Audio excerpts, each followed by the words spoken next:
Hello once again, and welcome back to Movie Deputy Reviews, where you get your friendly neighborhood movie deputy here to review movies and help you narrow down ones that you might be interested in, and help introduce you to ones that you maybe are not that familiar with, and to help guard you from ones that just plain suck. I mean, come on, we know that they are out there, and we know that some of these ones are just absolutely cringe-worthy, and that's being nice. Saying cringe-worthy is being nice. Today, as of course, if this is your first time to Movie Deputy, you wouldn't realize the session that we're in right now, but we are going through all of the Despicable Me Minion movies at the moment. So if you have anybody young in your life, or if you are young at heart, this might be fun for you.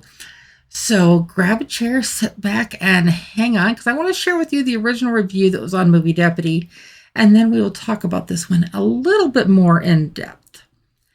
In the original review, we find Gru no longer the villain, but a father, and he has been acclimating to his new family life for a while. But as we know in life, things change. Well, like I was mentioning yesterday, he's approached by the AVL. Now, what is the AVL, you might ask? It's called the Anti-Villain League, to help find a villain who has stolen a top-secret formula that turns any living thing into a monster of sorts. Now, picture kind of like the Ray that was in Hotel Transylvania, the one that changed humans into monsters. This basically changes anything into monsters as well, so it's kind of a different type of a thing, but if you like that type of story, this one might kind of go along with that. And I know I'm kind of interrupting my own review here, but along with the minions, he sets off with a reluctant new partner, Lucy, to find the culprit that they believe is hiding out in one of the Paradise Mall stores. Gru now deals with a work life as well as now being a father, which is fun to watch as it plays out. But it's in a pure, funny, Despicable Me style. The spy stuff in the movie is fun as well, with all the new gadgets and stuff. Picture Gru like evil villain mixed with Inspector Gadget. A little bit. So, yeah, it's kind of weird, but fun and just plain silly. But seriously, Agnes is the most adorable animated kid since Boo from Monsters, Inc. Now, again, another reference to another movie, but there's a lot of just cute little references like that of things that remind you of other things as you're watching this movie. We loved her in the first movie. I'm referring to Agnes, of course. And you will surely love her even more in this one as well. Besides Angus, El Macho is just that macho. His introduction alone was cool, but who is he again? I mean, I hadn't mentioned Angus before. Well, I guess you're going to have to watch the movie and find out. The crazy humor of the Minions is much funnier than in the first installment, and the humor is well placed as usual. The kids aren't the only ones who will enjoy this movie, so welcome to the Mall family. What does that mean exactly? It means it's a cute movie, so go see it, and all will be revealed. No, I know I was kind of all over the place with some different references and stuff there, so I hope I didn't get you too confused. Score-wise, with Despicable Me 2, I ended up at a 6.25 out of 10 on the deputy scale.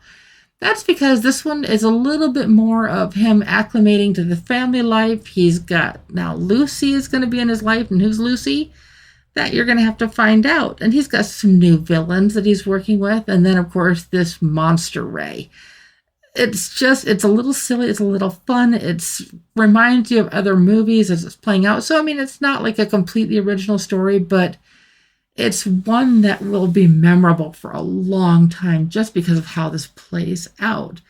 Now, Gru, I mean, he is just, you start to maybe get a little bit annoyed with his character at some points in this, but with the strength of bringing the other characters in, bringing in the girls, bringing in Lucy, and how it all ties in together, it makes it a little bit more conducive. So, of course, this movie also had an innocent rating on the deputy scale. I mean, would you expect any less from a movie, especially about minions? I mean, again, they still haven't explained the whole one eye and two eye thing, and I know one of them is Kevin, one of them is Bob, and I don't remember the name of the other one.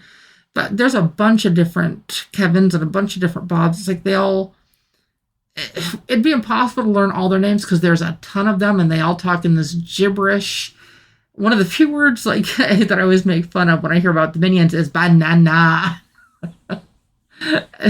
Do they love bananas? That's another thing I guess you're just going to have to check out. But if you're looking for fun movies to share or just silly ones, just to rot your brain when you don't want to have to think about what you're watching, just sit back and enjoy something that's just that'll turn your brain to goo in a good way. That's even possible. But if you decide that you want to check this out, I definitely recommend watching these in the order that they came out. The order gets a little bit mixed up after this one, but I still think watching them in the original order is probably the best. So I hope that you've checked these out, and make sure and come back tomorrow for another review that hopefully my brain will be a little bit more conducively thought process wise to make maybe a little bit more sense, and maybe I'll try not to interrupt myself so much to help you guys out as well. You know, sometimes you just trip over your own brain, trip over your words. That's what I've been doing today. So bear with me. I promise it's worth it. Be sure to again, I can't talk. You know which buttons to push to always get the latest and greatest Movie Deputy content. And as always, I'll be back soon. Bye-bye.